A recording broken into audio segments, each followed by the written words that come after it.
Versículo 30 de Lucas 10 diz assim: Jesus prosseguiu dizendo: certo homem descia de Jerusalém, diga assim, descia de Jerusalém, para Jericó, e veio a cair em mãos de salteadores, os quais, depois de tudo lhe roubarem e lhe causarem muitos ferimentos, retiraram-se, deixando-o semi-morto ou quase morto. 31. Casualmente descia um sacerdote, diga assim, descia um sacerdote por aquele mesmo caminho, e vendo-o, passou de longe. Semelhantemente, um levita descia, diga, um levita também descia por aquele lugar, e vendo-o, também passou de largo. Certo samaritano que seguia o seu caminho, diga, seguia o seu caminho, passou-lhe perto, e vendo-o, compadeceu-se dele, e chegando-se, pensou-lhe os ferimentos, aplicando-lhes óleo e vinho, e colocando-o sobre o seu próprio animal, levou-o para uma hospedaria e tratou dele. No dia seguinte, tirou 2 denários e os entregou ao hospedeiro, dizendo: cuida deste homem, e se alguma coisa gastares a mais, eu te indenizarei quando voltar. Qual desses 3 te parece ter sido próximo do homem que caiu nas mãos dos salteadores? Respondeu-lhe o intérprete da lei: o que usou de misericórdia para com ele. Então lhe disse: vai e procede de igual modo. O interesse de Deus para conosco é extraordinário. Muitas vezes a gente não consegue aquilatar, entender, compreender do grande interesse que o Senhor tem para cada um de nós. É algo inexplicável. Quando olhamos para a Santa Ceia, nós imaginamos como pôde Deus se fazer homem, ficar 6 horas numa cruz pregado, derramar o seu sangue para salvar pecadores. Não é salvar gente boa, não, salvar pecadores. Que interesse é esse? Que amor imensurável é esse? Como Deus pôde fazer isso? Como o Senhor pôde, Deus Filho, sair do céu, vir a este mundo contaminado pelo mal desde Adão e Eva, e sofrer o nosso sofrimento, morrer a nossa morte, tudo isso para ressuscitar e nos dar vida, vida abundante e vida eterna. Que Deus é esse? Que interesse é esse? É extraordinário. Esse texto do bom samaritano é ilustrativo, é interessante, porque alguns versículos atrás nós vemos que um certo intérprete da lei, ele se levanta, começa a falar com o Senhor com o objetivo de colocá-lo à prova, e vai perguntar assim: o que eu devo fazer para herdar a vida eterna? O que eu devo fazer? Jesus retorna a pergunta para ele: o que está escrito na lei? E ele falou: amarás o Senhor teu Deus todo o coração, toda a alma, todo o entendimento, toda a tua força, e amarás o teu próximo como a ti mesmo. A gente até amar a Deus a gente gosta, o próximo nem sempre, né? Ou nem tanto também. Então Jesus disse para ele: você respondeu muito bem, faze isto e viverás. E ele, querendo justificar-se a si mesmo, perguntou: mas quem é o meu próximo? Talvez uma pergunta que vem para nós: quem é o nosso próximo? Será apenas alguém que mora debaixo do mesmo teto, está dentro da casa. É óbvio que quem está ali é a pessoa mais próxima, mas serão os parentes, quem sabe os amigos, vizinhos, ou seria também um morador de rua? Seria, quem sabe, alguém que esteja numa prisão? Aqueles que estão sofrendo nos hospitais, a gente não conhece. Quando a gente passa por ali, seria essa pessoa, uma delas, o nosso próximo? E Jesus vai contar essa parábola, uma parábola que chama a nossa atenção. Por quê? Vai falar aqui de um samaritano, no caso um bom samaritano, e nós sabemos, Samaria, nós tínhamos ali pessoas misturadas. Quando as 10 tribos vão para o primeiro cativeiro, depois vão se casar, vão viver lá muito tempo, e voltam pessoas ali, casamento mistos e coisas assim. Pastor Cícero também, viu? É que ele não estava pertinho, está aqui, levanta a mão aí, nosso amigo. E o samaritano não era bem visto, obviamente, pelos judeus e vice-versa, né? O relacionamento deles era dificultoso. Então nós temos aqui a figura de um samaritano que vai ser o bom samaritano e vai representar o Senhor. Nós temos aqui a figura de um levita. O levita era alguém que trabalhava no templo, era alguém que tinha uma importância grande, tribo de Levi, separada para o serviço do Senhor, a tribo que não teve uma herança de terra, tinha um ministério diante de Deus.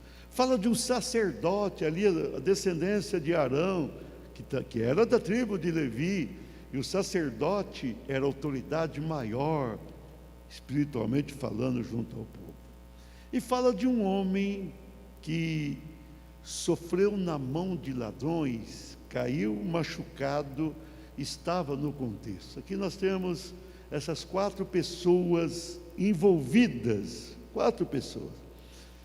No versículo 30, a Bíblia diz que o homem que fora roubado e assaltado, ele descia de Jerusalém. Na verdade, você está em Jerusalém, você vai descer, está ali a 800 metros acima do nível do mar, e todo mundo que está lá vai ter que descer para ir para algum lugar. Mas simbolicamente aqui, esse homem estava descendo, mostra ali podemos aplicar uma decadência pessoal, não literal, mas a questão de uma aplicação. Aquele homem descia, ele descia. Na sequência vai falar do sacerdote, que também descia, fazendo uma aplicação também. Além do assaltado que descia, o sacerdote também estava descendo. Na época, o sacerdócio estava vivendo uma das suas piores crises.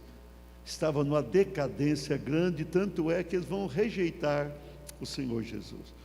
O levita, que também trabalhava no templo, descia também, estava descendo. Interessante aqui, o homem...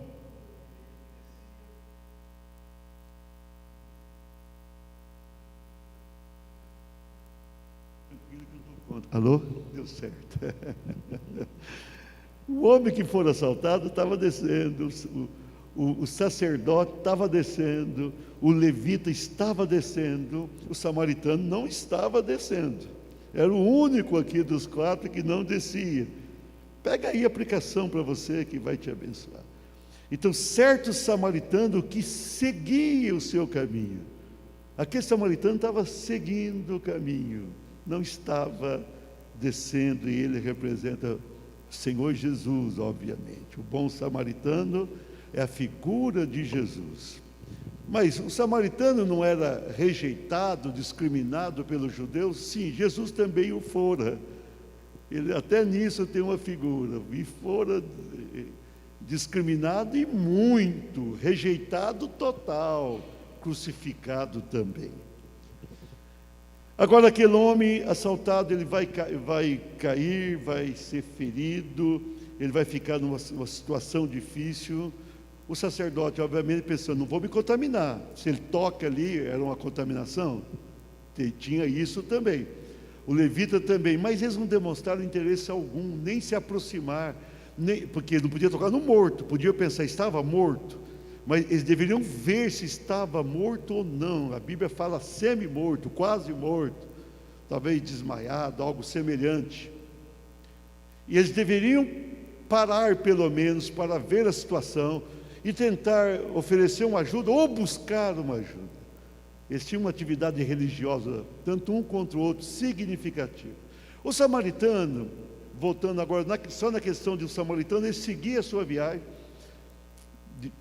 ele não teria que parar, ele tinha o seu negócio para cumprir, mas ele para. E ele vai dar o seu tempo, ele vai fazer ali o que pode, vai levar aquele homem para uma hospedaria, né?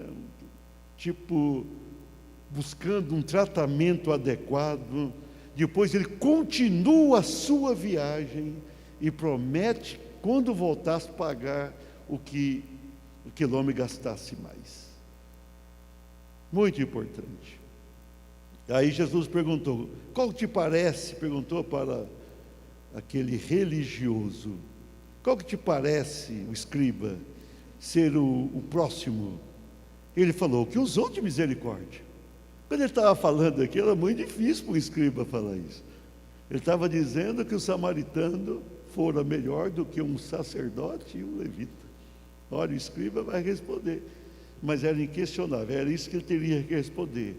E Jesus faz um rápido sermão para ele: vai e procede de igual modo. É isso o texto. Então, com base nesse texto, eu quero ministrar ao teu coração o tema básico. Diga assim: o bom samaritano. Diga: Jesus é o bom samaritano. Diga assim: graças a Deus que o bom samaritano passou por aqui. Amém? Vamos lá. O bom samaritano. Diga: compadece do necessitado. Versículo 33. Certo samaritano que seguia o seu caminho, passou-lhe perto, não passou longe também, e vendo, compadeceu-se dele. Esse samaritano, ele estava ali no seu animal, e ele vai passando, ele não demonstra nenhum interesse de passar longe, pelo contrário, ele se aproxima, e ele vai chegar junto àquele homem. Esse versículo 33 é sintomático. Ele seguia o caminho, mas ele parou. A gente precisa aprender a parar. É tão difícil parar, né? No tempo atual, a gente corre tanto, a gente faz tanto. Talvez não deveríamos fazer tanto. Talvez deveríamos fazer melhor aquilo que é essencial. Mas muitas vezes a gente tem dificuldade para parar, para atender, para ouvir, para conversar, né? O smartphone agora tomou de vez o nosso tempo. É algo para se pensar, mas dificilmente a gente para. Quando a gente vê ali uma pessoa na rua, é mais fácil a gente imaginar o perigo que vamos correr em parar do que a necessidade que temos de ajudar. Aqui, o samaritano, ele parou, ele teve compaixão, diz o texto. A compaixão é algo que vem de dentro. É muito mais do que ter apenas pena, ainda que seja isso também, ter apenas dó, ainda que ter dó. A compaixão é um sentimento que brota do interior do coração. A compaixão vem de uma maneira tão forte que a pessoa está disposta a sacrificar tempo, dinheiro e o que for necessário para ajudar alguém que precisa. Nesse caso aqui, o samaritano compadeceu-se daquele homem, teve compaixão. Ele vai parar porque ele teve compaixão. Devemos ter compaixão, mas antes de pensar que devemos ter compaixão, nós devemos começar a entender a compaixão que Deus tem para conosco. Irmãos, isso, como eu enfatizei na introdução, a compaixão do Senhor Jesus para com as nossas vidas precisa ser valorizada e muito. Ele veio ao mundo para viver como um pobre e viveu como um pobre. Quando ele nasce, ele não tinha lugar para nascer. Ele é colocado numa manjedoura. O dono do mundo não tinha onde ficar. Ele era o verdadeiro dono desse mundo. Não tinha onde ficar. Onde vai ficar? Não tem. Onde vai nascer? Não, não tem onde nascer. Tem que ser por aqui. Está tendo censo aqui em Belém e não tem onde você ficar ou ele ficar. Ele nasce dessa forma. Ele vai viver uma vida aqui de 30 anos como carpinteiro, vai aprender daquele homem que o cria, não era o pai, seu pai era Deus, sua mãe Maria, seu pai não, mas José, ele vai aprender e vai trabalhar. A Bíblia não diz, mas nós entendemos pela história que depois o pai morre e ele, sendo o mais velho, vai cuidar da família, vai cuidar da mãe, dos irmãos. Ele vai viver 30 anos aqui dignamente, de maneira íntegra, perfeita, admirável, desde criança, quando ele sobe ao templo, as autoridades religiosas ficam admiradas da sua inteligência, capacidade de responder a qualquer questionamento. Mas ele vive uma vida simples, carpinteiro que era. Aí ele vai começar o ministério aos 30 anos. 3 anos e meio, ele vai realizar o seu ministério. Ministério cansativo, ele vai ter sede, ele vai ter fome, ele vai chorar, ele vai ser perseguido, ele vai sofrer, mas ele vai curar, ele vai libertar, ele vai ressuscitar mortos, ele não vai desistir do necessitado. Ele continuava tendo compaixão, ele era capaz de sair de uma festa e ir para o tanque de Betesda, para ver os necessitados e encontrar um homem há 38 anos deitado e falar, quero ser curado. Ele fazia isso. Muita gente sai de qualquer lugar para ir a uma festa. Ele fazia o contrário, por causa da sua compaixão. Alguém merecia tão grande amor ou compaixão? Não, ninguém merecia. Todo homem, ser humano pecou e destituído estava na glória de Deus, como diz Paulo aos Romanos capítulo 3. Não merecia, mas ele teve compaixão. Quando ele estava na cruz, e nós vamos ministrar a ceia, ele estava na cruz, sofrendo como ninguém sofreu da terra, ninguém sofreu coisa semelhante. Imagina você, aquele escravo nas mãos, nos pés, aquele sangue correndo, 6 horas naquela cruz, aquelas pessoas zombando dele. Então, ele tinha ali um sofrimento físico, como ninguém sofreu. Aí ele vai ter um sofrimento moral, ele é acusado, ele é zombado. Ele vai ter um sofrimento espiritual, quando ele fala, Deus meu, por que me desamparaste? Porque o peso do pecado de todo mundo estava sobre ele. Sofrimento físico, moral e espiritual. Em meio àquele sofrimento e à zombaria, ele olha para aquelas pessoas, depois olha para o céu e fala, Pai, perdoa-os, porque eles não sabem o que fazem. Imagina você no pior momento do teu sofrimento, alguém zombando de você, mas ele tem compaixão. Ele tem compaixão dos piores pecadores que ali estavam. Ele não questiona a atitude de ninguém, ele tem compaixão. Ele queria salvar quem queria a sua morte e fez tudo para isso. Isso é compaixão. Nós somos tentados a ter compaixão e amor para com aquelas pessoas que fazem o bem para nós. A família está fazendo bem? Olha, eu amo, ajudo. A igreja faz o bem, a gente abraça, mas nós precisamos ter amor e ir mais longe, ter compaixão até por aqueles que querem o nosso mal e fazem mal para nós. Precisamos ter compaixão, precisamos aprender a estender a mão, precisamos aprender a parar. O que faz do cristão um ser diferente na terra é isso, a compaixão herdada do Cristo que veio entre nós. Precisamos ter compaixão, com a consciência de que Jesus sempre tem compaixão por nós. Ele continua tendo de você. Quando você peca, Ele continua tendo compaixão. Quando você não faz o que Ele quer, Ele continua tendo compaixão. Mas Ele continua tendo compaixão do criminoso também, do pecador, de todo mundo. Ele tem compaixão. Mas pastor, como pode alguém ficar o tempo todo com essa compaixão com pessoas que não merecem? Mas Ele tem. Uma hora dessa ele está entrando nas favelas, nas bocas de fumo e assim por diante, tendo compaixão até do traficante. Ele tem compaixão. O Wesley Teixeira, que pregou aqui, ele não sabia quantos crimes já cometeu, ele não sabia o número de processos, ele se converte dentro da prisão, depois Deus o livra dos processos também. Ele tem compaixão até disso, de livrar a pessoa da pena. Hoje todo mundo gosta de ouvir o Wesley Teixeira. É assim que Deus faz. Ele tem compaixão. Guarda isso sempre na tua alma. Amém? O bom samaritano, diga assim, ele toca o necessitado. Versículo 34, a parte inicial. E chegando-se, agora ele vai se aproximar, ele vai chegar. Pensou-lhe os ferimentos, tocou os ferimentos, e aplicando-lhes óleo e vinho. Ele vai aplicar óleo e vinho.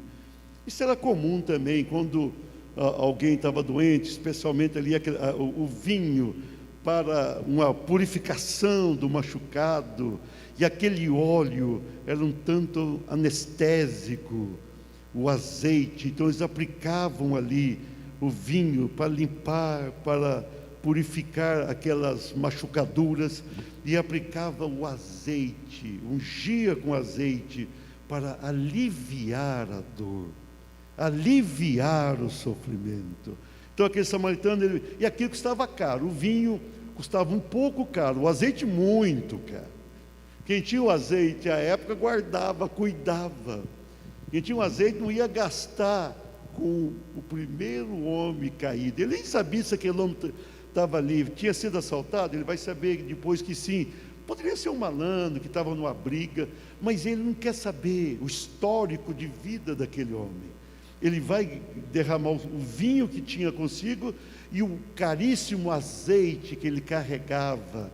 Ele queria limpar os ferimentos, ele vai tocar ali, e ele queria amenizar aquela dor que o homem sentia. Esse bom samaritano, como eu disse, é Jesus. Ele veio ao mundo para tocar em nós. Ele toca em nossas feridas, e ele o faz não para aumentá-las, ele toca nos nossos ferimentos. Ele chega, a Bíblia diz que foi chegando ali, Jesus também vai chegando. É interessante, em cada um de nós, um dia ele foi chegando, e ao fazê-lo, ele começou a tocar em nós. Muitas vezes ele tem que tocar nos ferimentos, se não tocar, não cura, né? Se o médico não tocar em um ferimento, ele não vai sarar o ferimento, a enfermeira, ele vai tocar, né? Nós temos alguns dentistas aqui, estava vendo?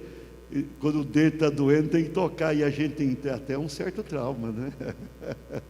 Mas se não tocar ali, não resolver, não tratar o canal, não vai resolver o problema. Então tem que tocar. Mas Jesus, ele vem e faz isso. Nós temos ferimentos, o ser humano tem, e ele vem, ele toca, e ele passa ali o seu sangue, simbolizado pelo vinho. Ele passa o seu sangue purificador na vida da pessoa que está caída. Não é da pessoa que está no auge, o caído, o desprezado, o marginalizado, talvez até pela própria religião ou religiosos. Jesus vem, diferentemente de qualquer outro líder religioso, ele toca, ele passa ali o seu sangue purificador, o seu sangue transformador, e ele aplica ali o seu azeite, a sua unção, a unção do Espírito Santo, ele aplica, e aquela pessoa tão desvalorizada, tão sem condições para ter uma vida normal, abençoada, recebe aquele azeite. Irmãos, o Senhor nos envia o seu sangue, que purifica a nossa alma e todas as nossas feridas, e ele envia o seu azeite, a sua unção, ele envia o Espírito Santo sobre nós, que faz a diferença no nosso viver. Deixa Jesus te purificar com o seu sangue, me canta Zaia. Aqui, esse caso simboliza, deixa Jesus te purificar nessa noite, ele vai purificar a tua vida. Ele não olha para o ferido com o objetivo de condenar. Quem vem para matar, roubar, destruir é o maligno. Ele falou assim: eu vim para que tenham vida e a tenha com abundância. Ele veio para sarar, amém? Ele veio para sarar nossas feridas. Quando Isaías vai retratá-lo ali, no capítulo 53, mostra o quanto ele sofreu, mas ele o fez para sarar as nossas feridas. E ele chega junto a um pecador. Ele toca no ferido que está no chão.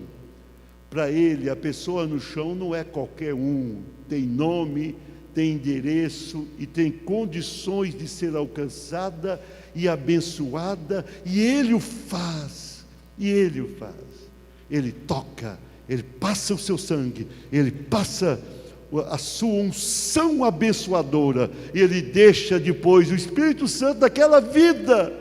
Isso é maravilhoso, e aquele sangue continua nos purificando sempre. Se andarmos na luz, como na luz ele está, Deus, o sangue do seu Filho Jesus nos purifica.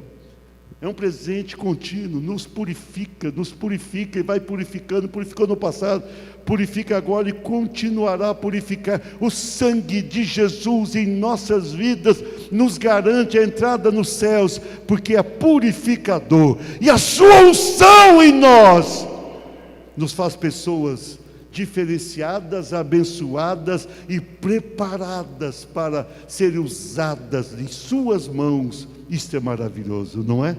Isto é glorioso.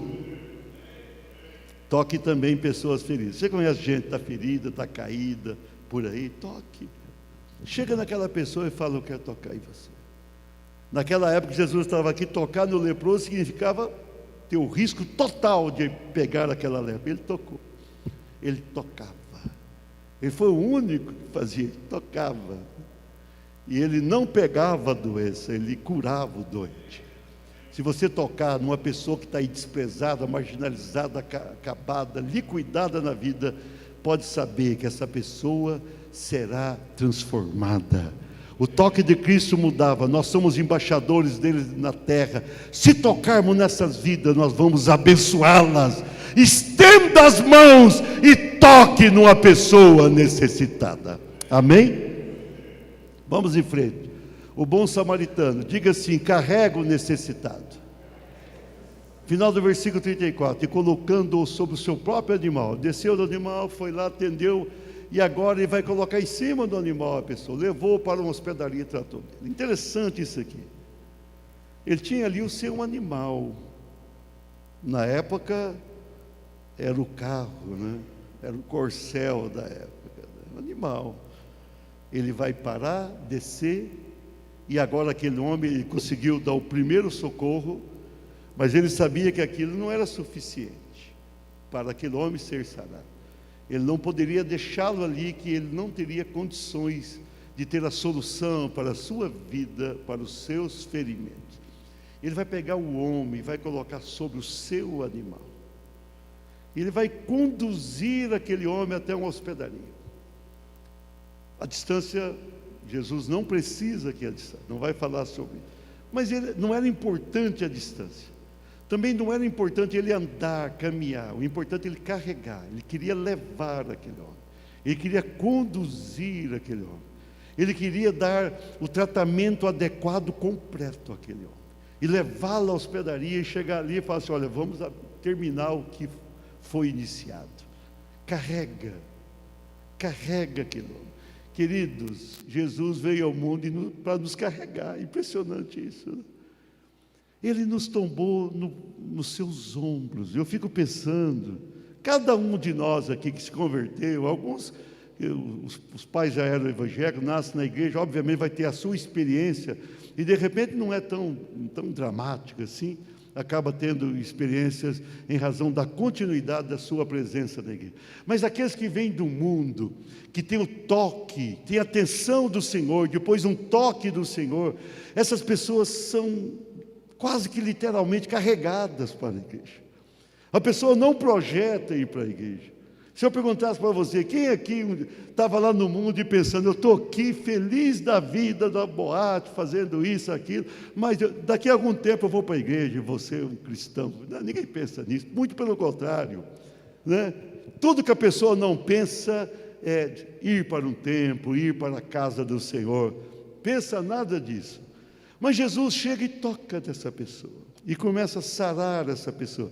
E depois Jesus vai carregá-la. É impressionante, ele vai criar um meio, ele vai dar um jeito de carregar, de levar. Quem te conduziu ao templo foi o Senhor. Ele não somente te chamou ali, ele não somente começou a curar você lá fora, longe, mas ele mesmo trouxe você para cá. Ele trouxe você, ele te carregou.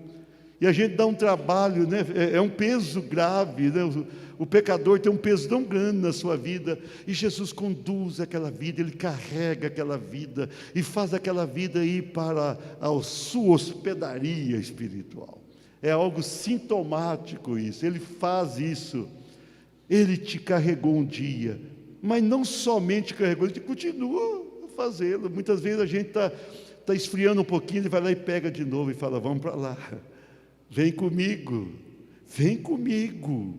Eu sou o caminho, não tem outro. Eu sou a única verdade, eu sou a vida. Vem comigo, só eu posso fazer, só eu sou, ninguém mais. E ele carrega. Jesus te carregou até hoje. Ele te carregou para cá e ele continua te carregando. Ele te leva de um lado para o outro. Ele não deixa o ladrão chegar mais. Você veja bem, quando aquele homem carrega o caído, o ladrão não tinha chance. Ele estava até no animal. Se o ladrão estava perto, falou: opa, tem mais alguém, tem um animal ali, tem uma situação. Quando Jesus chega para nós e nos carrega, o ladrão está fora, não tem chance. E ele nos conduz. Jesus te conduziu, amém? Jesus carrega o necessitado. E ele espera isso de nós. Ele vai fazer isso por meio de nós. Se você conhece alguém sofrendo demais, chega para...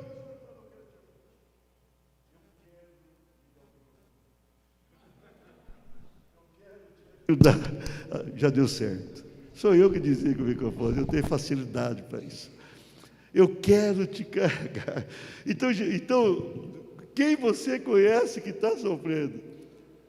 Amanhã você manda um WhatsApp e fala assim: estou com você. A pessoa vai levar um susto, não está esperando a loucura dela. Quero te abençoar. Quero te ajudar. Está precisando de um dinheirinho aí? A pessoa te responde na hora: sim, obrigado. Que hora a gente vai se encontrar? Quero te... Não, eu vou. Vai até uma pessoa.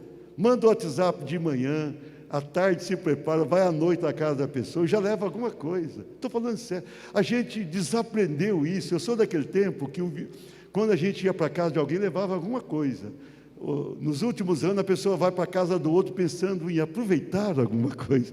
Mas as pessoas iam, é verdade, levava. Mesmo quando convidada, levava alguma coisa. Leva alguma coisa para aquela pessoa e fala assim: eu estou aqui. Eu estou com você, eu estou aqui para te abençoar. O que você precisa? Eu tenho aqui alguma ajuda. Cita algum texto, não seja muito duro com o pecado dele, mas demonstra que você está disposto a mostrar que há um vinho diferente, há um azeite abençoador, e você, ao fazer isso, você pode se propor a carregar. Fala assim: olha, quarta-feira tem o culto da vitória, domingo tem o culto de celebração, eu vou com você para lá. Eu vou te levar. Se você quiser de manhã, tem o culto de ensino também. Eu vou te levar. Eu vou passar na tua casa. Você tem o carro? Eu vou passar. Ah, pastor, mas meu carro está cheio. Vem aqui, deixa a turma e vai lá buscar. Jesus nos carregou. Por que não carregar quem precisa? Você conhece alguém que precisa? Faça isso. Um dia eu estava conversando com alguém falou: pastor, o senhor não conhece os meus parentes, que eu estava falando, você precisa ganhar os parentes, o senhor não conhece. Eu falei: não conheço. Não conheço. Então, meus parentes são terríveis, pastor. Eu falei: não, isso só muda o endereço, nas outras casas também tem parentes assim. O que eu devo fazer? Ir atrás deles. Um dia alguém foi enviado por Jesus para te carregar e levar para a igreja. Vai atrás. Parece aquelas pessoas que dão mais trabalho, parece que via de regra dão mais resultado depois. Vai atrás, liga, envia uma mensagem, demonstra carinho, demonstra atenção e fala: eu quero te levar para a hospedaria. Carrega aquela vida e vai dar certo. Amém? Vou encerrar a mensagem. O bom samaritano, quarto e último lugar, diga assim: cuida do necessitado. No versículo 35, no dia seguinte tirou 2 denários Denário valia bem na época. E os entregou ao hospedeiro, dizendo: cuida deste homem, e se alguma coisa gastares a mais, eu vou pagar quando voltar. Veja bem, aquele homem já tinha parado, perdido tempo, já tinha usado o seu azeite, seu vinho, já tinha usado o seu animal, carrega, chega lá e vai pedir para alguém cuidar, alguém que tinha condições de fazer isso. Vai tirar ali 2 denários e fala assim: está aqui para pagar a conta. Era um grande dinheiro na época, né? Dava para pagar o salário de um trabalhador de 2 dias de trabalho. Era significativo. Vamos fazer isso. Então, quem sabe o hospedeiro estava olhando para ele e falou: e daí, você está indo embora, você vai ficar aqui? Não, estou seguindo viagem, eu tenho negócio para fazer. Mas quando eu voltar, eu pago o restante da conta. Eu vou pagar o restante da conta. E ele segue a viagem. Esse samaritano, que é o bom samaritano. Queridos, Jesus, ele veio ao mundo, ele pagou o preço é dele, o benefício é nosso. Ele pagou o altíssimo preço da nossa redenção. E ele entrega a pessoa transformada por ele na sua hospedaria. A igreja é para hospedar, amém? Quando chegar os feridos, animados, abatidos, abraça e beija. A gente muitas vezes está disposto a abraçar e cuidar daquele que não precisa tanto cuidado. A gente tem que receber quem quer que seja. Quem quer que seja. Eu me lembro uma vez, eu estava ali pregando na nossa igreja da Tamandaré. Era um sábado, tinha ali uma época, uma tarde da bênção tão grande, enchia aquilo ali. Quando eu fui pregar, chegou alguém e falou: pastor, o que eu faço? Era uma pessoa na porta.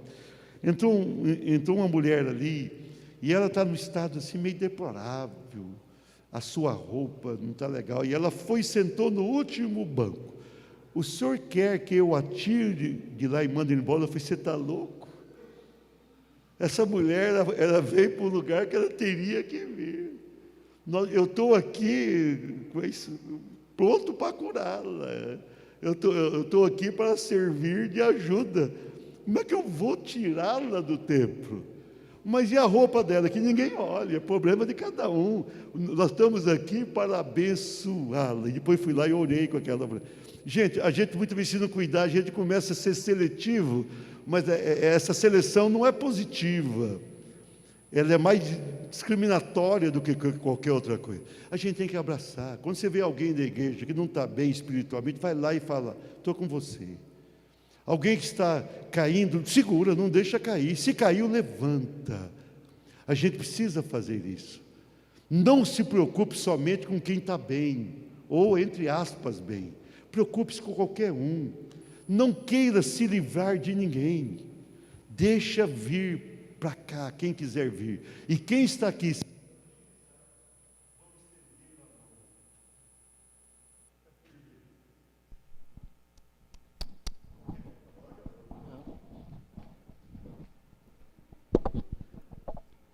Nós precisamos... Mas não acabou não.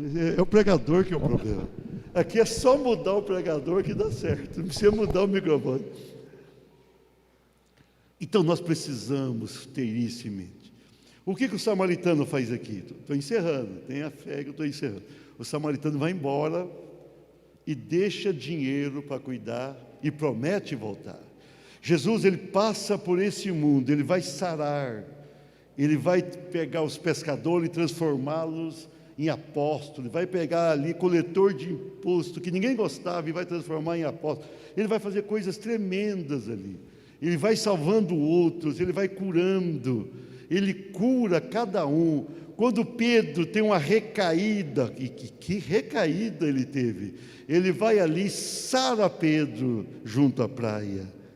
É impressionante o que Pedro, da mesma forma que o negou, ele leva Pedro a confessá-lo, ou confessar o amor para com ele. Aquilo ali era uma terapia, foi algo tremendo na vida. Então ele sara quem vem, quem está e quem está liderando. Jesus faz isso. E ele veio aqui, ele preparou um povo maravilhoso para servi-lo. E ele seguiu viagem. O samaritano seguiu. Ele seguiu viagem. Ele cumpriu o seu papel. Ele foi para a glória. E ele prometeu voltar. Amém? E ele falou, quando eu voltar eu completo tudo. Ele vai voltar. E quando ele voltar aqui, eu penso que há um preço a pagar. Isso é um pensamento meu. A Bíblia não diz exatamente, mas é uma interpretação minha. Jesus vai chegar aqui. E nos últimos dias, nós estamos chegando, Ele vai mandar um fogo tão grande, um avivamento que ninguém vivenciou até hoje, para sarar vidas. Ainda tem um preço. Ele vai ainda pagar algumas coisas. Ele vai sarar o seu povo. Aqueles que não quiserem, não tem jeito. Mas quem abriu o coração, Jesus vai fazer um rebuliço ainda. Agora, prepara o teu coração. Esse avivamento está chegando. Ele está no momento de sarar a sua igreja para levá-la para o céu. Ele vai fazer isso e vai levar para a glória. Amém? Ele vai levar. Um dia alguém falou, pastor, como é que eu vou entrar lá, pastor? A gente está aqui, a gente acerta e erra, acerta e erra. Não, quem vai entrar lá é Ele. Ele vai descer até as nuvens. Aí o Espírito de Deus vai te levar até as nuvens, como aquela figura de Gênesis 24. Eliezer leva uma altura, o Isaac estava ali no campo, e ele leva a noiva. A noiva será levada pelo Espírito de Deus. Jesus vai recebê-la ali nas alturas, e Jesus vai entrar nos céus. Ele tem a senha, Ele pode, porque Ele veio ao mundo e foi o único que venceu o pecado, venceu o diabo, venceu a morte, ressuscitou. Ele entrou nos céus e Ele vem nos buscar, e nós entraremos com Ele, porque somos um com Ele, e sendo um com Ele, nós entraremos na glória celestial. Ele vai voltar. Ele cuida o tempo todo de nós. Precisamos fazer isso. Cuide, viu? Cuide de quem o Senhor colocou para você cuidar. Cuide. Cuide das pessoas que estão próximas. Cuide. Cuide das pessoas que precisam. Dentro da igreja, fora da igreja, na tua família. Jesus cuida o tempo todo e Ele quer cuidar por meio de cada um de nós. Vai ser maravilhoso isso. Ele é o bom samaritano que cuida. Ele é bom mesmo. O único bom. Ninguém mais é bom. Ele o é. Sejamos úteis em suas mãos e nós abençoaremos muita gente. Concluindo, Reginaldo, Jesus tem interesse mesmo por nós. Ele se interessa e fez tudo. Além do interesse, Ele cuida. E Ele voltará para nós. Seja sempre cuidado por Ele, amém?